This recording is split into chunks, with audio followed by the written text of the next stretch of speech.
read the manga or to watch the anime? Questions that fans have to ask themselves every time they get into a new IP. Do you elect for the ease and the comfort of an anime explaining the entire plot to you? Or do you go for the raw, uncut thrill of the manga? Do you risk the anime possibly adapting the manga in a way you don't like? Or do you take the time to sit down and read all of the volumes of a manga you're interested in? Now, while the most ardent fans will elect to do both, that is, read the manga and watch the anime, 90% of people either don't have the motivation or the time to do that with the stories they're interested in. And with the longer a story gets, I can guarantee you the amount of the fan base that has both read the manga and watched the anime is even less than that 10%. Which is why in the Naruto fandom, it's exceedingly rare that you find people that have both watched the anime and read the manga. Because, for all intents and purposes, the anime does a fantastic job of adapting the manga. So after you've watched the anime, there really is no real reason to read the manga, is at least what I would tell the average enjoyer of Naruto. But in actuality, there is a lot of reasons to read the manga, and that's because there are actually a ton of differences between Naruto's anime adaptation and its original source material. Now, I'm not going to sit here and say that the Naruto anime is way worse than the manga because of these changes, but after you've read Naruto's manga, you'll realize that certain moments throughout Naruto have a different meaning in the manga than they do in the anime. Certain characters, like Sakura for example, are incredibly different in the manga than they are in the anime, with the public consensus around Sakura amongst manga readers being that she's a fine to great character, and the public perception around Sakura amongst anime watchers is that she's a fine to awful character. But once again, asking a fandom to read a 700 chapter manga and then watch a 700 episode anime is a lot to ask. So that's where I come in, because today I want to illustrate to you all of the content changes that were made between Naruto's manga and Naruto's anime, help you understand to the greatest degree the differences between these two adaptations of the same story. Because today we're talking Naruto's manga is way different from its anime. But before we get to breaking down these key differences, guys, please, for me, like this video, subscribe to the page, and hit that noti bell. So today we're going to be focusing on plot and content changes, not censorship. If you want to hear about all the moments in which Naruto's anime censored its manga, go back and watch part 1 of this 2-part series. The changes we're going to be focusing on today are usually made to either accommodate filler arcs or to expand upon the story. But on top of that, there is also just a solid amount of changes made between the anime and the manga that don't have a huge amount of reasoning. It's just the showrunners of Naruto believe that this would be a better adaptation of different events and characters.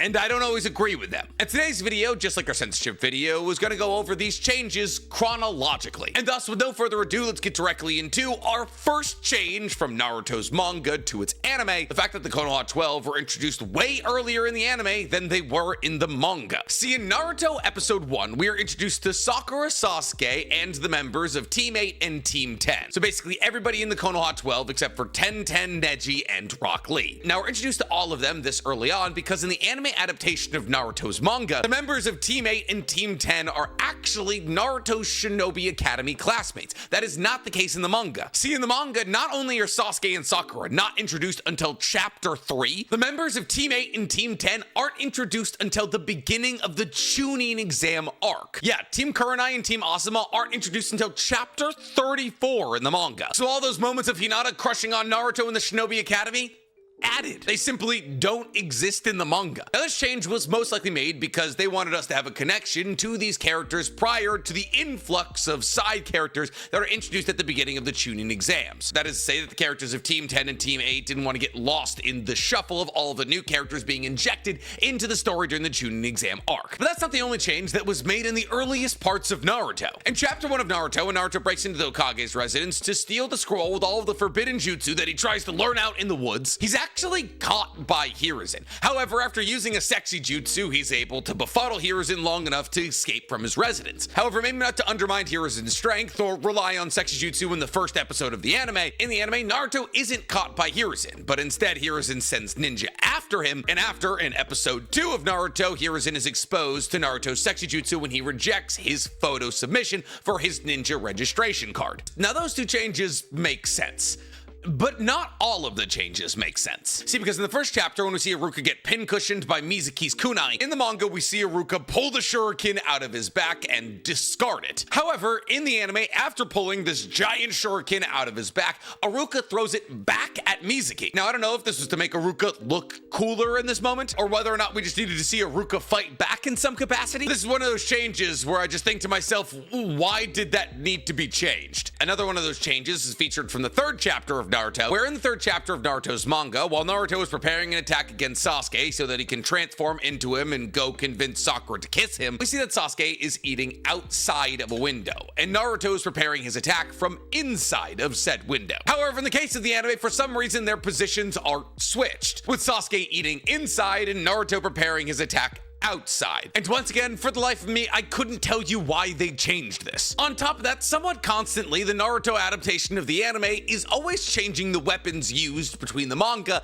and the anime. Because in the Land of Waves arc, when Naruto gets a tingle that somebody's nearby and he throws two shuriken into a bush that nearly hit a white snow rabbit, in the anime adaptation of this moment, Naruto throws kunai instead. A very similar thing happens in chapter 12 of the manga when Zabuza kills Kumare Toriichi with a tanto, or a short blade, but in the anime adaptation, he uses a kunai. Now, I'm gonna assume in these moments, animating a kunai is just simply less expensive and easier to do, as more likely than not, they were able to just clip in kunai art or something like that, because outside of that rationale, I don't understand why everything would need to be replaced by a kunai. I mean, it's all weapons, right? But at the same time, you start to wonder to yourself, if you pick apart the differences between the manga and the anime to this high of a degree, whether or not the anime showrunners were just kind of being careless in their adaptation. Because another difference between the anime and the manga that just doesn't really make any sense happens in chapter 29 of the manga. See, because when Zabuza and Kakashi are facing off against each other for the first time, and Kakashi's activating his Sharingan for the first time, he pierces through the fog of Zabuza and says, "The only future I see for you is death." Now, in this moment in the manga, to accentuate the fact that Kakashi is awakening the first Sharingan we've seen, the only eye that Kakashi has open is his Sharingan eye. However, for some reason in the anime, he has both eyes open. This is actually something you're going to hear a lot about over the course of all of these content changes, because in the early part of Naruto's manga, whenever Kakashi activated his Sharingan, he pretty much only ever kept his Sharingan eye open. Most likely because keeping both of his eyes open would kind of be a hindrance, with one eye having ultra-sensitive perception and the other just being a regular eye. And while I'm sure a lot of you have heard that in the manga the Rasengan is yellow, but in the anime it's blue, that is not the only incredibly important and widely used jutsu that's changed between the manga and the anime. See, because in the manga, Chidori actually operates very differently from how it does in the anime. See, Chidori in the manga envelops the user's hand entirely in lightning, while in the anime, Chidori actually functions more like a Rasengan, encapsulating a ball of lightning in the user's hand. Now, in this circumstance, because of what I know about the Rasengan and the origins of the Chidori, I have to say that the anime got this right. The Chidori was created when Kakashi tried to add lightning release to the Rasengan, and thus it should function closer to a Rasengan than like a Hell Stab. But since we're talking about things that seemingly get used all of the time in Naruto's anime and manga, let's chat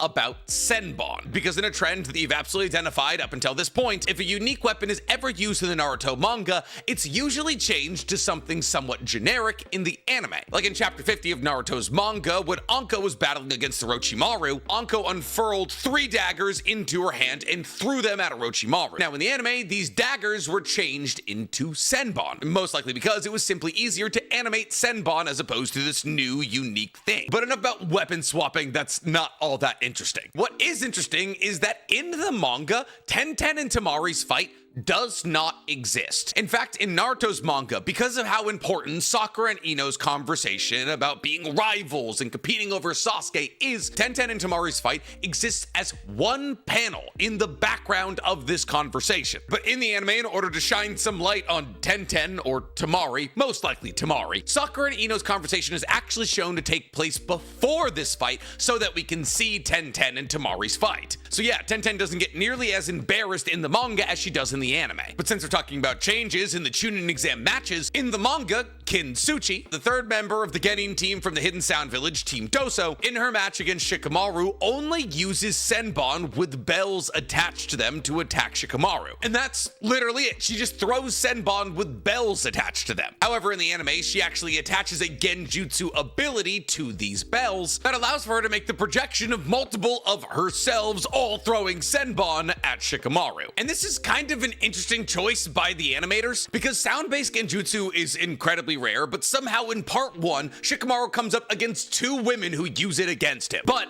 only in the anime. Now, after the Chunin exams are over, in chapter 90 of the manga, we see Ebisu explaining to Naruto about Naruto's lack of chakra control in Konoha Hospital before Kakashi leaves. However, for some reason, in the anime, this conversation takes place at Ichiraku Ramen after Naruto fails a challenge proposed by Ebisu. Now, most likely this was done in order to stretch out the content that the manga had provided, because the anime was getting closer and closer to the actual amount of chapters that the manga had released at this point, and therefore they had to shoehorn in a little challenge between Ebisu and Naruto to pad some runtime. And it's actually a trend that you're going to see more and more often from this point on, because it was around this time that Naruto's anime was beginning to catch up with Naruto's manga. Another example of this is in chapter 91 of the manga. Naruto and Jiraiya's training actually starts at the Konoha Hot Springs. But in the anime, Naruto tries to elude training with Jiraiya by sending Jiraiya through a series of antics that eventually ends up with both Naruto and Jiraiya by a river where they start their training. And once again, this series of antics was a way to pad runtime. But not all of the changes between the anime and the manga were made to make the anime longer than the manga. Some changes were made to make the anime more fun than its original source material. See, in chapter 92, when Jiraiya is training Naruto with the summoning technique, he tries to get Naruto to drain all of his regular chakra so that when Naruto uses the summoning technique, he relies on the chakra of Kurama. And in order to drain all of Naruto's chakra in the manga, all that Jiraiya does is make Naruto continue his water walking practice. However, in the anime adaptation of this scene, Naruto makes a bunch of shadow clones and they have a giant battle royale, which is just a more fun way to accomplish the exact same thing. And honestly, the Naruto anime showrunners took a lot of liberties with the manga, because in chapter 105, Hayashi Hyuga, who is Hinata's father and the older twin brother of Neji's now deceased father, Hisashi Hyuga, sits Neji down and tells him about the story of his father. But for some reason in the anime adaptation, he, instead of telling Neji about his father, hands Neji a scroll written by his father about the story of his life. Now, I don't know if this was done in order to dehumanize Hayashi Hyuga a little bit and further create that level of separation between the side family and the main branch family, but if it was, it accomplished what it was trying to do, because Hayashi Hyuga telling Neji about his father is kind of a cool moment where we see the side branch family and the main branch family are related by blood, and Hayashi Hyuga is Neji's uncle. They're family and they're coming together in this moment, this tense moment, but still this moment. But making Neji read about his own father's death written by his father keeps that level of separation there. And I wish I could sit here and say all of this was intentional, but sometimes the anime adaptation literally forgets how it adapted the manga. Because in chapter 103 of the manga, after Kabuto, who's currently disguised, is finished healing Hinata, he knocks out Kiba and Akamaru during Naruto and Neji's fight. However, in the anime, he knocks out Kiba and Akamaru during Sasuke and Gaara's fight. And he does so because Akamaru recognizes his scent even though Kabuto is in a disguise. However, when the scene is later shown in a flashback in Naruto Shippuden, it's depicted as it's depicted in the manga. That is to say that Kabuto preemptively knocks out Kiba and Akamaru during Naruto and Neji's fight. So even the anime sometimes forgets how it adapted the manga originally. But that can be forgiven because honestly, the anime does a much better job at aura farming than the manga could ever hope to. See, because in chapter 109, Sasuke and Kakashi show up to the Chunin exams battle site shortly after Shikamaru's battle had ended against Temari. However, in the anime, possibly to extend the runtime, but also maybe to just make Sasuke and Kakashi look cooler, the third Hokage allows for an extension that allows for Sasuke and Kakashi to be a little bit later, and Sasuke and Kakashi arrive just as Genma is about to cancel their match against Gaara. But this does lead to one of the coldest moments in anime dubbing history when Genma asks Sasuke Sasuke his name. And while I know we've talked a lot about the idea that weapons from Naruto's manga are actually made a whole lot more plain in the anime usually, in chapter 120 of the manga, when the sword of Kusanagi was revealed from Orochimaru's throat, in the manga, the Kusanagi is depicted as a relatively standard katana, while in the anime, it's actually depicted as a double-edged Xian, making it look not only different from a lot of the swords that we've already seen in the Naruto anime, but also just like a unique blade unto its own, a blade deserving of the title of the Sword of Kusanagi. But unfortunately, we can't give the Naruto showrunners too much credit here, because immediately after the Sword of Kusanagi is revealed, Hiruzen uses the adamantite staff that he's holding, which is made from Monkey King Enma's transformation, to ram into Orochimaru, which Orochimaru blocks with the blade of Kusanagi. And as Hiruzen is ramming into Orochimaru's blade with his Monkey King Enma staff, we see that Enma partially retransforms into his monkey form, with just his head sticking out of the end of the staff, and Enma goes to bite Orochimaru in this form, showing the true versatility of this Monkey King Enma staff combo. However, for some reason, maybe animation constraints, this scene is completely cut from the anime, unless a lot of anime-only watchers don't know that Monkey King Enma can both be monkey and staff at the same time. But that is not all that's changed about this fight between Orochimaru and Hiruzen. We'll see in the manga, when Orochimaru brings out Hashirama, Tobirama, and possibly Minato, we see that Hashirama and Tobirama have a litany of incredibly powerful jutsu that they use in combat against Hiruzen. And in the anime, Hashirama does something that we never see from Hashirama, which is using a genjutsu against Hiruzen. And more specifically, Hashirama uses the Bringer of Darkness technique, a technique that plunges Hiruzen into basically blindness. But maybe because the anime showrunners wanted Hashirama to represent all things light in the world as the original reincarnation of Asura and the first Hokage, and thus they decided that rather Tobirama should be the person to use this jutsu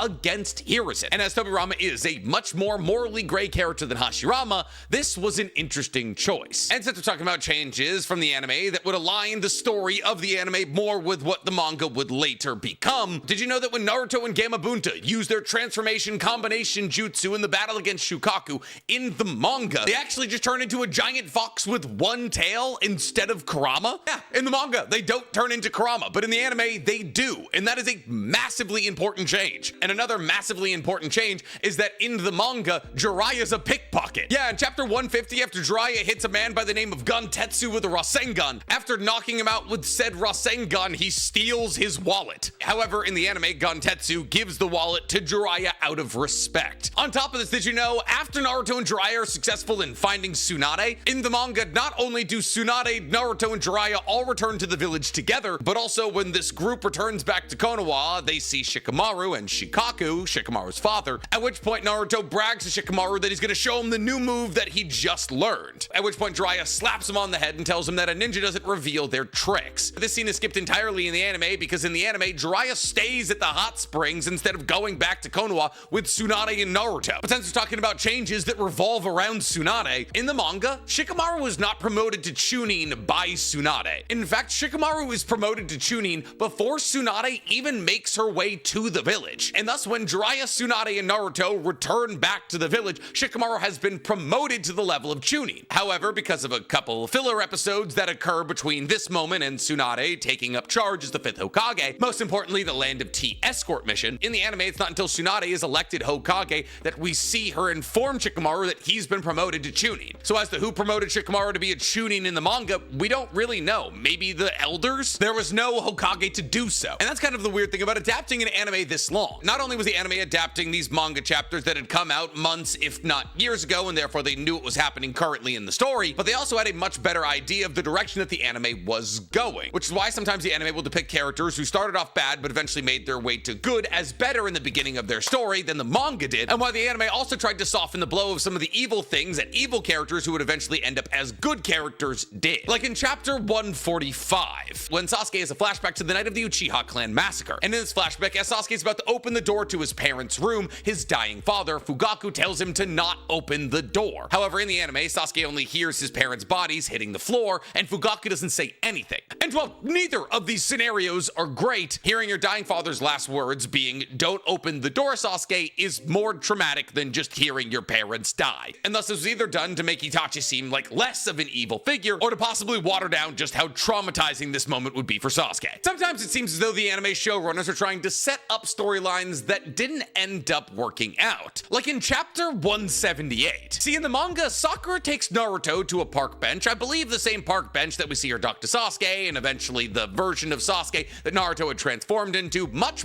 earlier in the story, to talk to him, one, about Sasuke leaving, and two, about Sasuke's curse mark, something that Naruto was relatively in the dark about. However, in the anime, for some reason or another, instead of this conversation happening on a park bench, Sakura accepts a dinner date with Naruto to Ichiraku Ramen, where she tells him the exact same thing. And I don't know if they were trying to build up the idea of a possible romance between Sakura and Naruto here, or if they didn't want to draw connections back to that park bench and the conversations that Sakura had had with Sasuke there. But for all intents and purposes, to me at least, having that conversation at that bench feels like it holds more weight. And this is kind of a trend that you're gonna see. Sometimes the Naruto adaptation of the anime is a bit weird about character relationships. Like in chapter 182, when the team of Genin is being slapped together for the Sasuke retrieval arc, Rock Lee overhears the conversation between Shikamaru, Naruto, and the rest, and recommends Neji as an addition to the team because of how much Lee respects his power. And this is kind of a cool show of respect between Rock Lee and Neji, who have butted heads for the entirety of part 1 of Naruto, but rather in the anime, for some reason, the Sasuke retrieval team bumps into Rock Lee and Neji on their way out of the village, and thus Neji is kind of caught up in the plan without the recommendation from Lee, which I think takes a relatively important moment away from Lee and Neji's relationship. And that's kind of the thing. Sometimes the Naruto showrunners were just winging it. They just wanted certain moments to not be the certain moments that they are in the manga because it didn't fit their narrative. Like in chapter 200 of the manga, when Kiba is forced to save Akamaru from an explosive tag laid by Sakon, because after Akamaru accidentally sets it off, he trips. However, in the anime, Akamaru has to be saved by Kiba here because Sakon uses wire to bind Akamaru so that Akamaru can't escape the blast. Now, I believe this is possibly being done to make Akamaru seem more competent as a partner to Kiba, or maybe to make Sakon seem like a greater threat, but Akamaru at this moment is a puppy. It would make sense that he would make mistakes that would put Kiba in disadvantageous situations. And I believe that speaks more to the Inuzuka's ability to raise these dogs up and keep them alive, and go through these puppy phases with hopes that one day these dogs grow up into big, strong wolves. But after the end of the Sasuke retrieval arc, things got real messy between the anime and the manga. At this point in time, the anime had basically caught up with the manga, which is why the last almost 100 episodes of part 1 of Naruto are filler. But in chapter 237 of the manga, after Naruto comes back from the Valley of the End, we see that Kakashi goes to the Memorial Stone to talk to Obito. However, this relatively brief scene is completely cut from the anime and used in a later episode, as the contents of chapter 237 of Naruto are then spread over the course of 80 plus episodes of filler. But that doesn't mean that all of the late game decisions made in part 1 of Naruto's anime were for the worse. See, in Naruto chapter 238, Neji suggests to Hinata that she should go see Naruto off, as he's going to train with Jiraiya for a couple of years. And in the anime, he makes this suggestion to her while sparring with her, showing growth in their relationship and the respect that they have for each other. However, in the manga, Neji is sparring with Hayashi, which is Hinata's father. On top of this, the conversation between Neji and Hinata is much longer, and also Kiba and Shino are there. However, rather interestingly, this scene was used in the beginning of the Mizuki tracking arc, which was a filler arc. And thus there was an iteration of this conversation used and injected into the anime, where Neji was training with Hinata and recommended that Hinata go visit Naruto, and then a more faithful adaptation of the manga was used at the beginning of a filler arc. Yeah, the end of part 1 of Naruto is kind of a mess. But there are a lot more changes in part 2 than there is in part 1, so buckle up. Because quite literally just 7 chapters later, when Naruto returns to Konoha with Jiraiya, the first person that he re-encounters upon coming back to Konoha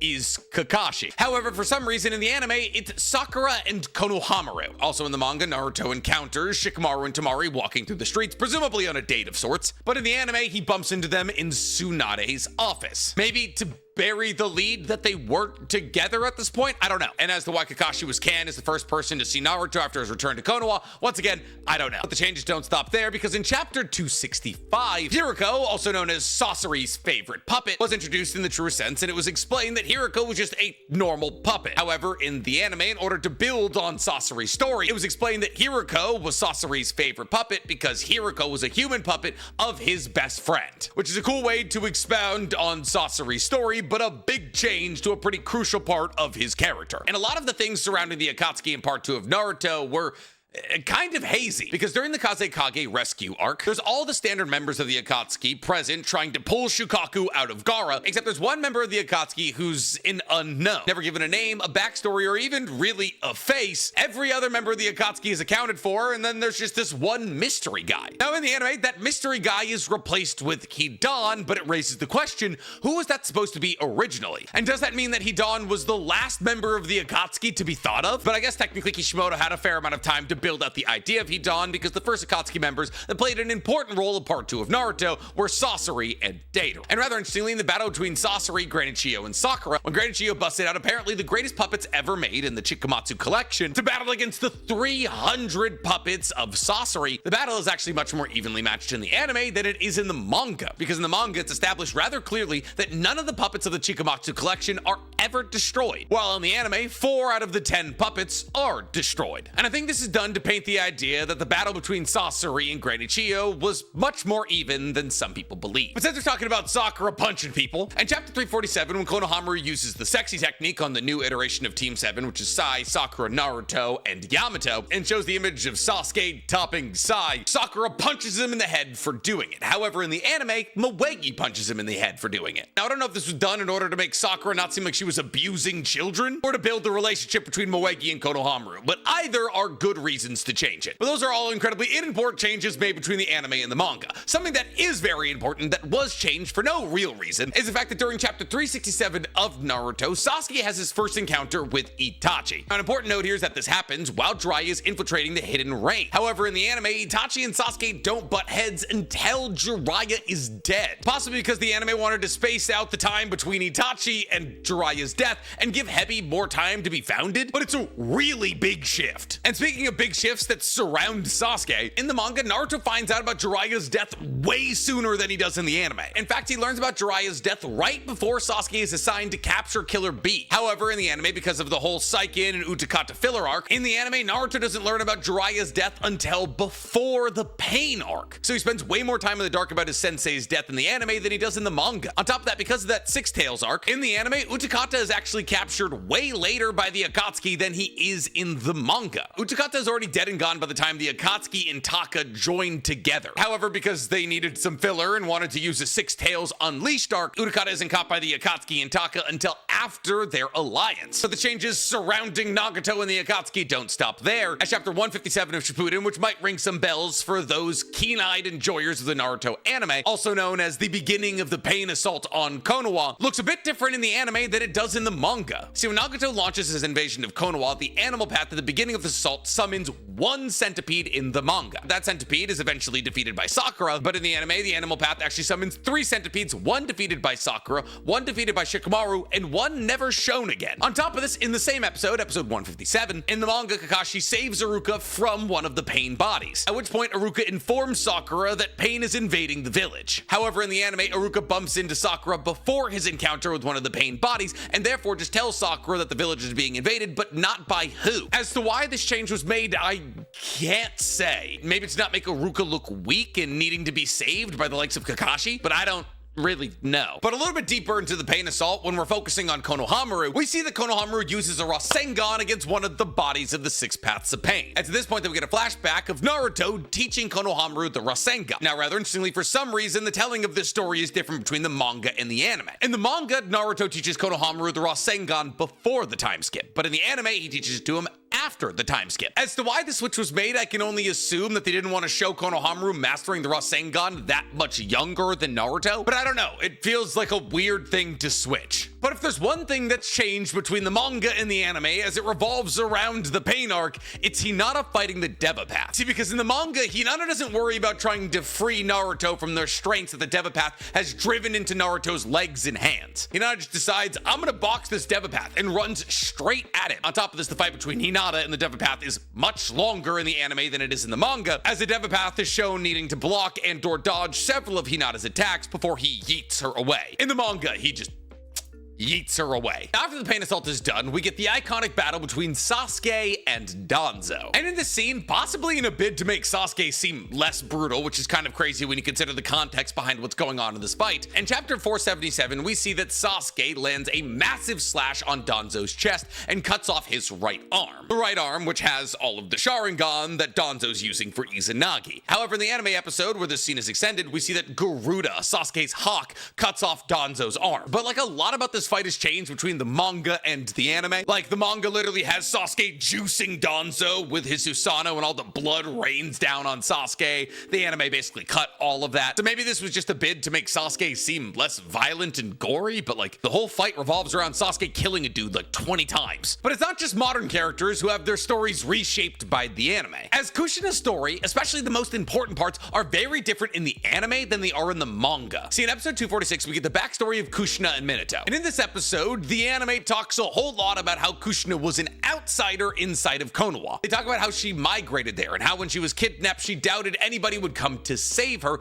because she was an outsider in Konoha. However, this isn't the case in the manga. Not only is there basically no talking points about Kushina immigrating to Konoha and being an outsider in Konoha, the second that Kushina is kidnapped by the ninja from the hidden cloud, a search party is sent out for her. It just so happens that Minato was more perceptive and faster than the search party that was sent out. And the two tellings of these events paint Kushina's upbringing in very different lights. Kushina in the manga is a heavily valued asset, while in the anime she seems like some kind of throwaway. On top of this, in chapter 503, when the night of Naruto's birth is being described in full detail, in the manga we see when Hiruzen uses the adamantite staff to push Kurama out of the village, that his teammates Hamura and Koharu, the two elders, and Torafu, who was the Akamichi clan head prior to Choza, were present with him and supporting him in this endeavor to save the village from Kurama. However, in the anime, possibly to make the elders look as evil as possible, none of them are present with Hiruzen on that night. And as this is basically the only positive thing we ever see the elders do, this is a pretty notable change. And honestly, the later we got into Shippuden, the more the egregious the changes between the manga and the anime got. See, because in chapter 507, when we're getting the backstory of Kisame and how he came to realize that the Hidden Mist was not a place built on truth, we see that Kisame is eating with the Cypher Pole people that he's supposed to be protecting, and while he's eating with these Cypher Division members, they're attacked by Konoha and Hibiki. But before Konoha can get to any of the Cypher Division members, Kisame kills them all at once. However, in the anime, we see that Kisame tries to defend the members of the Cypher Division and only cuts them down when they're put in compromising situations. And the difference between these two tellings of the same events is massive. The anime telling paints Kisame as somebody who didn't want to kill these members of the Cypher Division, somebody who had way more empathy in his heart than the manga telling of Kisame's backstory. And this is most likely done to paint Kisame in a more sympathetic light, maybe because people really liked him as a character, but knowing both of these stories drastically changes the public perception of who Kisame was and the morals that he espoused about. On top of that, if you want to dive into the nitty-gritty of the differences between the anime and the manga, a lot of the characters that show up in the Fourth Great Shinobi World War shouldn't have been there. See, in episode 261, Genin, like Matsuri from the Hidden Sand Village, were shown participating in the Fourth Great Shinobi World War. However, none of these Genin are shown in the manga, mostly because Genin wouldn't be allowed to participate in the war. That's why Konohamaru's not there. And thus, their existence in the war kind of flies in the face of the idea that the sentiments that all of the hidden villages were founded on. On top of all of this, when the Fourth Great Shinobi World War rolled around, sometimes the anime adaptation got a bit sloppy. See, when Bakura, the Scorch Release user who was able to mummify people with a simple touch, attacks the Shinobi Alliance after being brought back to life, in the manga she attacks a Jonin from both Iwa and Konoha. However, over the course of their taijutsu battle, one of the Konoha Jonin turns into a Jonin from Iwa. On top of this, for some reason, Gari, the Explosion Release user who's brought back to life during the Fourth Great Shinobi World War, is promoted from a member of the Explosion Corps in the manga to the captain of the Explosion Corps in the anime. Maybe to heighten the circumstances and the threat of Gari on the battlefield, but who knows? But while some characters were getting upgraded in the anime, some characters were getting downgraded. See, Asuma, who was brought back during the Fourth Great Shinobi World War like Gari and Bakura, identified that his students in Team 10 were on the battlefields long before they faced off against each other. In fact, the second that Team 10 started facing off against Kinkaku, Asuma realized that they were on the battlefield. However, in the anime, the scene is omitted altogether, maybe to make the reuniting between Team 10 and Asuma feel as though this is the first time they realized that each other were on this battlefield. On top of that, in the the anime, Kabuto decided to bring all of his reincarnated soldiers back to him to possibly rest for a part of the night in this long battle. However, in the manga, there's no indication that Kabuto ever told any of his soldiers to stop fighting, and the adaptation just gets a bit sloppier from there. Like in episode 321, where there is 4 changes made between the anime adaptation and the manga. See, in chapter 558, Naruto attacks 2 white Zetsu who are disguised as Iwa Shinobi, and he does so with taijutsu, at least in the anime. However, in the manga, he uses his jutsu spiraling serial spears, which is basically just 2-handed Rasengan. On top of this, a little bit later in the episode, when Kakashi is battling against Fuguki, the previous wielder of Samehada before Kisame, with the Executioner Blade, we see in the manga that Kakashi is able to slice through Fuguki's torso with the Executioner Blade by applying lightning release to it. However, in the anime, he just uses the Executioner Sword, no lightning release, which not only makes Kakashi seem a lot stronger than he already is, but also makes him seem like he doesn't know how to apply ninjutsu in practical situations. On top of this, in chapter 559, a fight between the Daimyo Protection Squad, which includes people like Genma, and Black Zetsu is shown, but in the anime, it's omitted. On top of this, in the same episode, Pakura, Gari, and Mangetsu are all shown fighting alongside Fuguki against the 3rd Division before retreating into the forest after Fuguki is sealed. While in the manga, they're never shown, and they're actually only mentioned by Rock Lee as the final 3 that are remaining. After this, in episode 329, when Naruto is meeting all of the tailed beasts, in the manga, because Naruto really hadn't met any of the tailed beasts outside of Gyuki, Kurama, and Shukaku, all the tailed beasts outside of Gyuki, Kurama, and Shukaku give Naruto very cordial, very regular hellos, but because in the anime, Naruto had a relationship with Utakata and Isobu from 2 different filler arcs, Isobu and Utakata regard him in a different way than they do in the manga. And if episode 321 having 4 changes between the anime and the manga seems like a lot, wait until I tell you about episode 364, which has 5 changes, though a lot of them are much more minimal. Those changes include Asuna Shinobi having an argument with a member of the intelligence division about whether or not the HQ that was serving as the brain of the Shinobi Alliance should be evacuated prior to the 10 Tails tailed beast bomb hitting it, an elderly shinobi from the Hidden Cloud praising the Hyuga's battle prowess on the battlefield, the shinobi of the Shinobi Alliance defending themselves from the onslaught of wooden spikes from the 10 Tails with Earth Release and Fire Release, and Naruto throwing 5 Rasen Shurikens at 5 of the 10 Tails tails, and each one of those Rasen Shurikens disables one of those tails. In the manga, Naruto only throws 3, and the Rasen Shuriken explode in the air, which only stops the wooden spikes. But the most important change, which is rather surprisingly made, is that in the manga, Sakura is saved from the 10 Tails rampage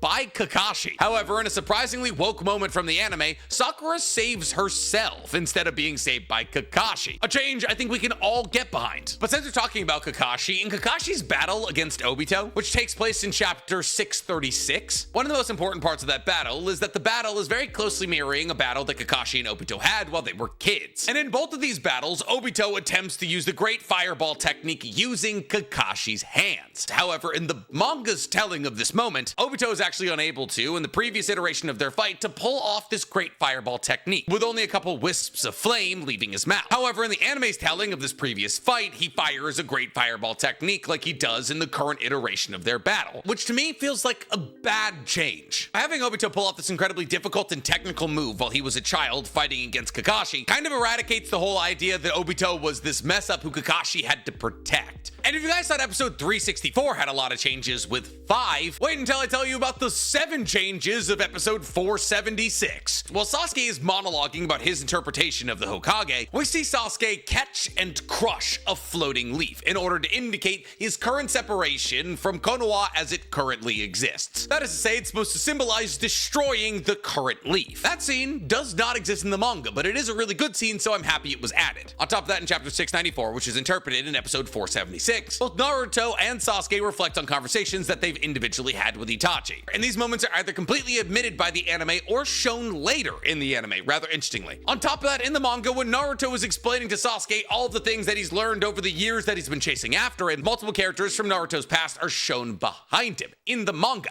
However, for some reason in the anime, these characters are omitted, which is weird because the entire conversation point between Naruto and Sasuke is that Naruto's been able to find friends along his journey, while Sasuke's been actively rejecting them. And Naruto and Sasuke's second fight at the Valley of the End is actually largely anime only. In the manga, the fight between Naruto and Sasuke starts with them clashing arms on top of Hashirama's statue. However, in the anime, the two of them run down Madara and Hashirama's statues as they flash through parts of their lives, and everything up until Naruto blocks Sasuke's Great Fireball fireball with a chakra arm is actually anime original. And there's a couple of other changes, but they're hardly worth mentioning. The next big change that we see is in episode 479. See, in the manga, after the conclusion of the Fourth Great Shinobi World War, a funeral is held for Neji, and Neji alone. However, in the anime, that funeral is extended to all of the people who died during the Fourth Great Shinobi World War, like Shikaku and Inochi. On top of that, in episode 479, we see that Sasuke is imprisoned in a Konoha jail before he's pardoned by Kakashi and released. However, in the manga, Sasuke doesn't spend a singular minute in jail. In fact, Kakashi tells Sasuke that he is pardoned and therefore doesn't